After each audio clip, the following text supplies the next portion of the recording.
Hello and welcome to ASAP Systems Inventory Management and Asset Tracking System Bar Cloud. Today we'll be focusing on our new issue history report, Invoice.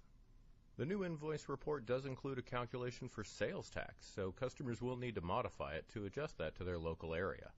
To change the sales tax, let's get started. We're going to select the report and press the Edit button.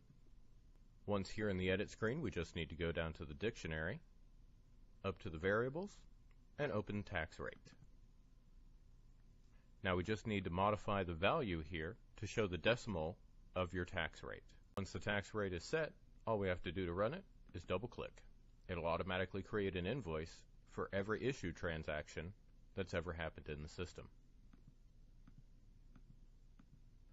Additionally, under Admin, System Configurations, and the Print Receipt section, we can also choose to have that receipt be our new invoice. Now, whenever we come in to issue a transaction, we can turn on the Print Receipts, process. The system will generate a nice invoice for us based on that transaction, which we can also immediately go in and save into whatever format, email, or print that we would like. Additional changes and modifications can also be made in the designer so that it can truly fit exactly what your company and your situation needs. Thank you very much for joining me.